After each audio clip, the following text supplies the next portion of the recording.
awesome wonder. Consider all the works your hands have made. I see the stars, I hear the... Good morning. This is Kenny Idedevbo on When God and I Talk Extraordinary. Yesterday was awesome. A lot of people called me. The most unique one was the former director of a Greek called me about the one we did on Sunday and said he was touched. He's of the other religion.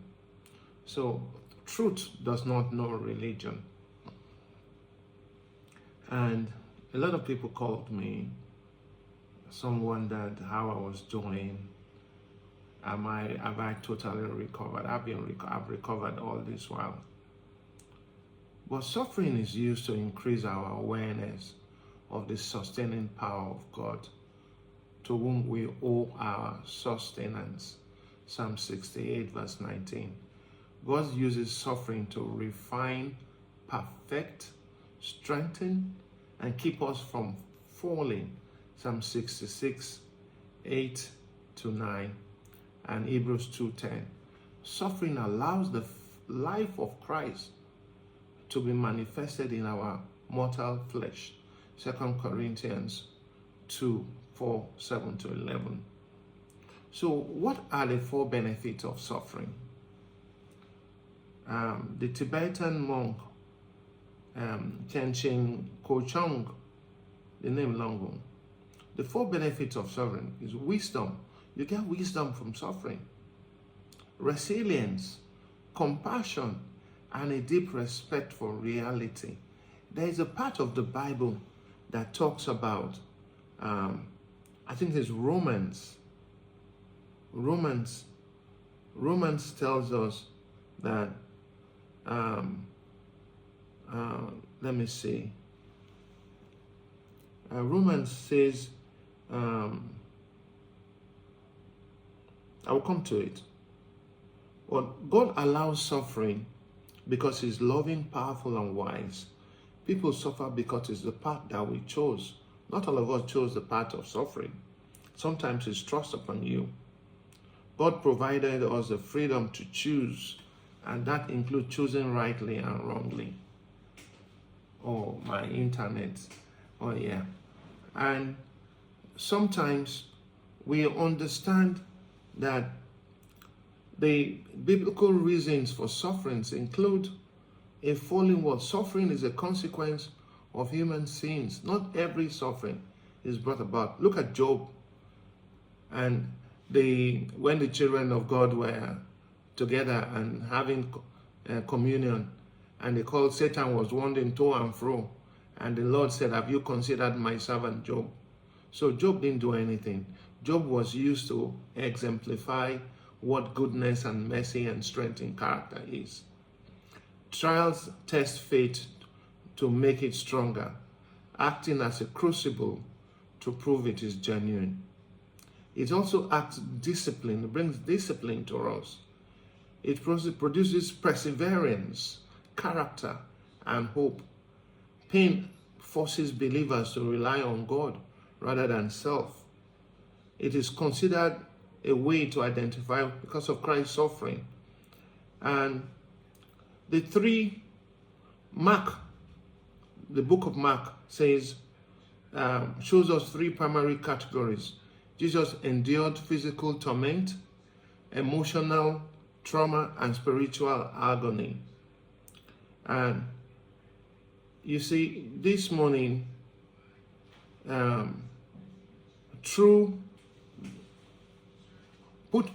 is God putting me through such suffering? You may want to ask.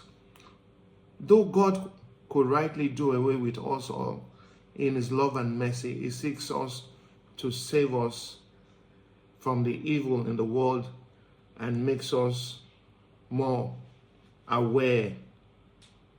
Suffering is used to as a toning means for us.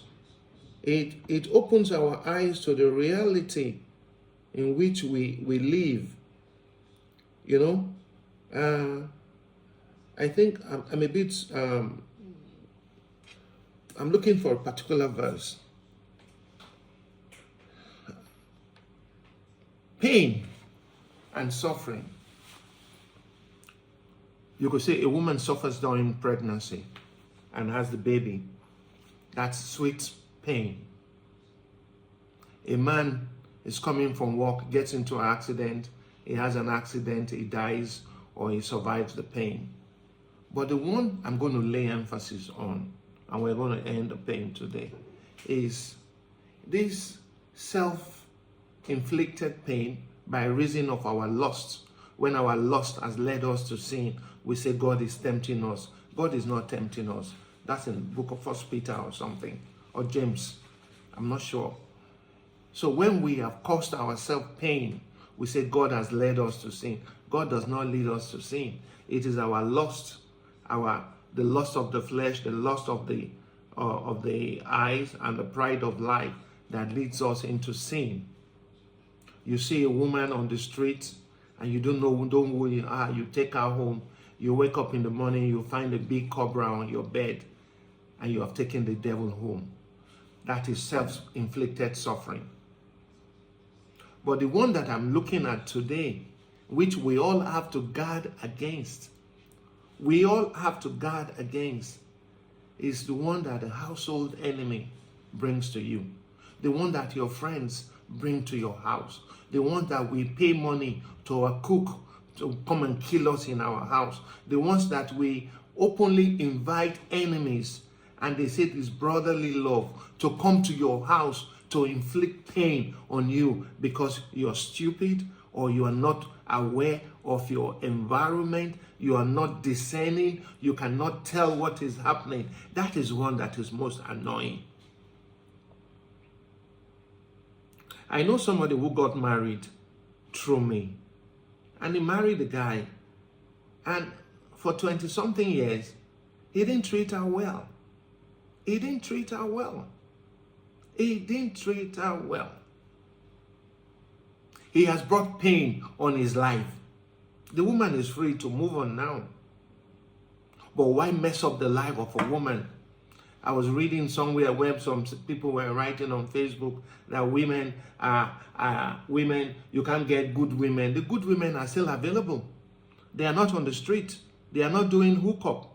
They have self-respect. They do their businesses. They thrive with their own. They're in corporate world. Miles Monroe said, you have to walk the farm.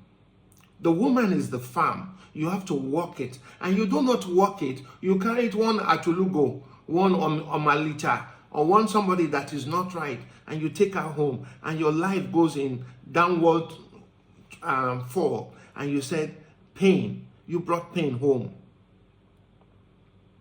Or you see sometimes, I go to Jabi Park to walk. If you are on the track walking, you will see all forms of women, body, shape, everything on that track. Just remain focused on why you have gone there. You will see, if you are looking for bum, there are 20 types. You are looking for breast, there are 20 types. But if you are not focused, you go there and you are darting, you go die. You go carry pain, go home. You have to remain focused. You must know why you are going there. You see, we as men, now they take our hand, they carry pain, come home. Now they carry pain, come home. Now they do the things when they kill our wives. We go philandra for outside, sleep with 10 different women. Your wife when their house will not get any infection, you go infect them. And your woman is dying. You do not know you have used your own hand to kill the woman. So, suffering and pain, God uses like the refiner's fire to change some things. But we take our own hands to bring more pain, more death, more desolation. Dissolution. Waiting with the grammar myself. We desolate Desolate is to destroy. Dissolution is to become lack of hope, lack of faith. So today, I am asking you to look at yourself and ask, am I killing myself with my own hands? Have I brought death home? Have I brought death? Romeo and Juliet, they drink medicine. I do them for school start. And they say, Romeo, forsake your father's name. If you forsake the name of Jesus, you go die. Not be Romeo and Juliet time we did now. It's been my pleasure.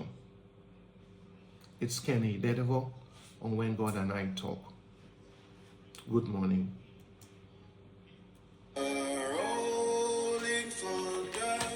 He nearly went off.